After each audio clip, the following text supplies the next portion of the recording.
Welcome to the OK, Let's Learn podcast. This is two podcasts in one where you get great stories and books that we can read together in our OK book club. And the other one, we just learn about tons of different topics and people. My name is Kevin O'Keefe, and today, OK, let's learn about the Battle of Baltimore. The defense of Fort McHenry, the night when our Star-Spangled Banner was written by Francis Scott Key. It's interesting, a lot of people don't know. You reference the Battle of Baltimore, huh? What's that? But you reference Francis Scott Key and the night he wrote that famous poem. Yes, it started off as a poem, and most people will recognize it. But Fort McHenry?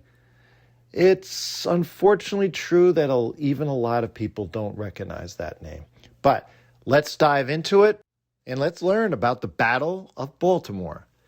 Definitely go back to the previous episode 65, on the burning of Washington, D.C. They set fire to the Capitol on August 24th that night, and then a hurricane tornado came through, and the next morning, they left. It was a short 3 weeks later that this episode begins in the Battle of Baltimore. You see, after the government buildings were all burnt down, everything is smoldering. Even though the hurricane and the tornado comes through, something strange really happened. They left. The Redcoats left. This is the capital of the United States. Why wouldn't they occupy them? It wasn't because they were chased out. It wasn't because we all of a sudden regrouped and we were coming back, although that was a factor. They worried about that. It was because Washington, D.C. was never a prize. The Redcoats' plan was never to hold the Capitol. It was to humiliate us, shake our morale, and prove that we could be struck at its heart. Washington had little military value. We know this. There was nothing there, right? It wasn't even a lot of commerce. This wasn't a port. This was just literally land that started as an agreement as to where to put our capital, between a compromise between the North and the South. There wasn't really any strategic reason to occupy it, hold hostage. I mean, it was just a bunch of government buildings. And obviously the functioning of the government, of course, is important. But this wasn't the first time in the history of our country, right through the Revolutionary War, where we picked up and we moved just to a different location. As long as the people in government were still around, that was what was important. But Baltimore is what the Redcoats set their sights on. It was everything that Washington, D.C. wasn't, other than the government. It had military there. It had a major port, factories, shipyards, and yes, the harbor was a deep water harbor that boats and fleets of ships could come right up to the land. And it was important because it traded pretty much almost anything that was really valued during this time. Flour, grain, tobacco, sugar, rum, iron, textiles, and weapons. But like I said, more importantly than anything else, it built ships, and fast ones. Yes, this is part of the story of Baltimore. They had these famous Baltimore clippers. They were sleek, narrow, they were really quick. And during the War of 1812, we actually used these ships for privateers. Yes, pirates. Pirates were literally part of the fabric of Baltimore. And Baltimore, for this reason, was really prized by the Redcoats. It had a big anti-British community, just part of its fabric. These privateers is different subtly than pirates. They were actually hired by the government to go on to British ships and seize these ships and act as another way of defending our country. These Baltimore clippers, they captured hundreds of British ships, and they They cost a lot of money for the Redcoats. Baltimore was known to be a nest of pirates. So, in early September 1814, just a little over a week after leaving Washington, D.C., the Brits arrived with 5,000 soldiers, 50 warships. And yes, of these 50 warships, they had these special bomb ships. In the entire Royal Navy of Britain, they had 8 of these destructive warships. They were like floating artillery platforms, and they were only designed and used to shell cities. They had a total of 8 in the entire fleet around the world. 5 of them were literally stationed outside of Baltimore, ready to attack. What made these ships more explosive, more deadly? They had heavy mortars instead of the normal cannons. Now, a mortar, if you picture this, the long barrel of a cannon is used to directly shoot. The cannonballs come straight out of the cannon, a direct hit, whereas mortars are arching at high angles, and the cannonballs just come down straight, and they're more effective in terms of being destructive. Just think of the analogy in baseball. Regular cannon goes straight. That's a line drive to the third baseman, whereas the mortars are just high arching pop flies, ultimately to the outfield or the infield. So the Redcoats their plan was in 2 phases. They were going to land troops at North Point, which was basically the entryway on land to get around to the peninsula where Fort McHenry was. This was to the east. If you picture where this battle is, you've got to think of like a peninsula like Florida, not as long, but basically the Redcoats were coming up to attack the forts by sea, and then further east, again, another peninsula that's sticking out into the water. They landed at North Point. It's still there today. It's a park. It's about 12 miles into the city of Baltimore from Fort McHenry. So they were going to attack Fort McHenry by sea, and they were going to land at North Point and then attack them on land. Ultimately, the prize was the city of Baltimore, and yes, this strategy, the military strategy, goes back to Alexander the Great in a past episode. It's a pincer strategy, basically to squeeze them from the east on land and hold them off at sea at the fort. If they could loosen the defenses at the fort, the idea was they would be able to just walk right in to Baltimore, just like they did in D.C. weeks ago. But you see, Baltimore was different. Baltimore was ready. Everyone from the sailors to the merchants to the citizen to obviously the soldiers and the local militia, they knew the Redcoats were coming. So they dug trenches and they raised the mounds, literally the land, to create a natural barrier. The churches ended up sending out bells to get everyone involved. So this was the scene as the Redcoats arrived. We had 100 cannons mounted and a defense ready, not just at Fort McHenry, but on land to solidify and keep the city of Baltimore and therefore our beloved United States of America. Now, Fort McHenry, interesting. You can go visit it today. It was like a 5-pointed star, literally set up in this way because the fort was sitting there right at the tip of the peninsula. It actually could be attacked from pretty much almost, every direction.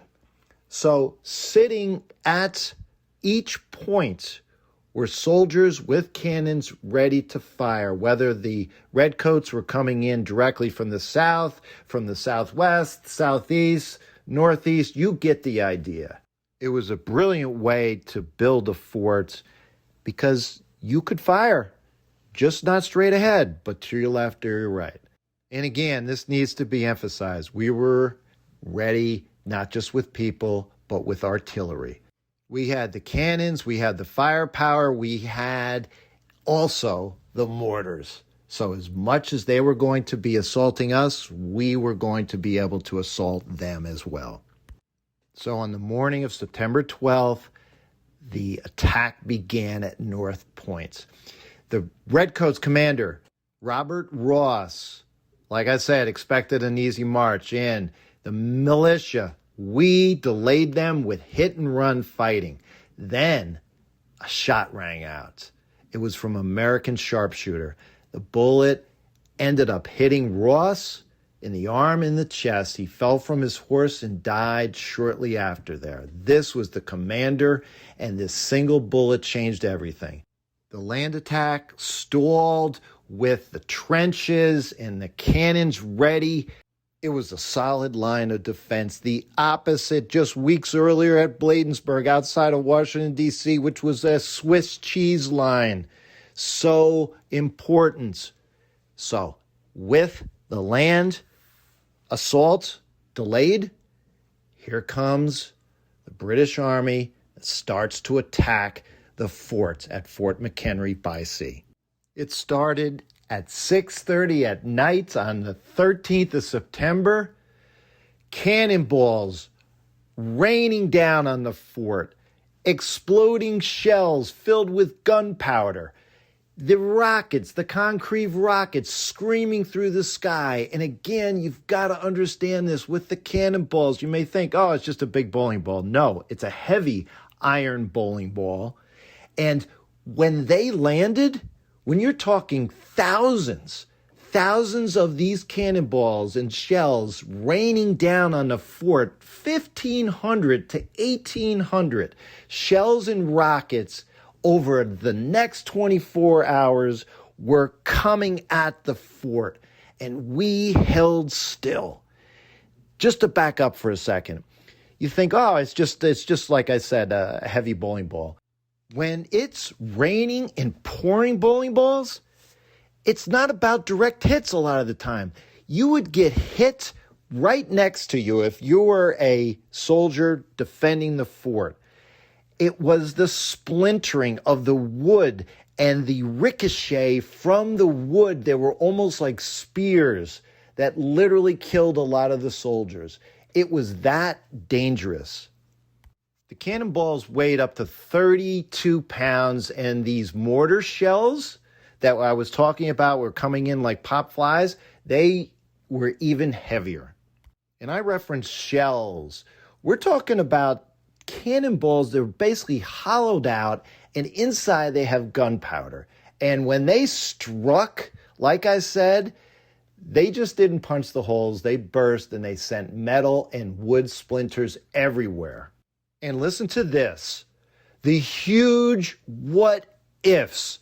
There was a gunpowder magazine, which is basically an area in the forts that was hiding most of the ammunition, most of the gunpowder. This is where it was stored. And this one shell, it landed, it failed to explode. If it had exploded, everything was over. The entire fort could have vanished in one big flash. It's, again, another what if. When the firing started, the Redcoats were about 1.5 miles from Fort McHenry. They inched closer and closer throughout the night. Like I said, this went on all night. Exploding rockets, gunfire, cannonballs raining from the sky. And yes, as they got closer, we started landing our fires on their ships. And they couldn't get too close because strategically, listen to this, we sunk a lot of our ships right there up against the fort, so the Redcoats couldn't get close to us. Unbelievable, but true. And brilliant. Now, the leader of our defense was George Armistead. He would go down in history as being an American hero. He had the idea that we should have a huge flag. Throughout the night, there was a smaller American flag. 15 stars, because remember, we had now 2 new states that came into the Union, the Stars and Stripes. He had this huge flag commissioned, a lady by the name of Mary Pickersgill. Her nieces, friends ended up making this huge flag. It's 30 feet tall, 42 feet wide. It's bigger than a house. He had a smaller flag throughout the night flying. But yes, when the next morning the sun came up and Fort McHenry is still standing, he had this huge flag raised to say, yes, the United States of America had survived. We had defended the fort. We defended the city. And the redcoats retreated. This flag that flew high in the sky as the sun came up was what inspired a lawyer by the name of Francis Scott Key. His friends knew him as Frank. He was asked the day before to go out and try to get the release of a prisoner, a friend of his, and it was just coincidental that when he went out to the ship where they were holding the prisoner out in Baltimore Harbor, that he couldn't leave because the battle was starting that night, and he watched all of it through the night, and like I said, so inspired to write this poem. It originally wasn't called the Star-Spangled Banner. It was called The Defense of Fort McHenry. And originally, after it was written, it was sent out throughout the colonies. It became immediately popular. It was actually, along with the poem, it was put to music from an old British celebration song, and later actually a music printer changed the title to the Star-Spangled Banner, and then ultimately years later in 1931 it became our U.S. national anthem. To wrap up our podcast, one particular point that I didn't make is the weather again. It was raining most of the night. Talk about the difficulty of having to attack and, of course, defend. The weather affects both of the armies, but it was a driving rain as well. The aftermath of the battle. The casualties, surprisingly low. We only lost 4 people. The Redcoats lost 25. It wasn't a bloodbath, but it was a psychological victory. If Baltimore had fallen, the Brits clearly would have gone on to other major cities and really had a stranglehold on the East. So, Washington burned, but Baltimore stood. And sometimes history, it's not decided by the biggest armies, but by a lucky shell that doesn't explode. Sometimes you've got inspiration that comes from a flag that's sewn, and you've got a star-shaped fort that's sitting on a peninsula, and a lawyer that's trapped on a ship who refused to look away. That's how the broad stripes and bright stars survived the storm. Oh, say, can you see by the dawn's early light what so proudly that we hailed at the twilight's last gleaming? Those broad stripes and bright stars were there through the perilous fight. Over the ramparts, we watched. They were gallantly streaming. And those rockets, their red glare, the bombs were bursting in air. They gave proof through the night that our flag was still there. Oh, say, does that star-spangled banner yet wave over the land of the free and the home of the brave. Friends, thanks for staying with me on this, again, great episode about the Baltimore battle, the defense of Fort McHenry, and the origin story of our Star-Spangled Banner.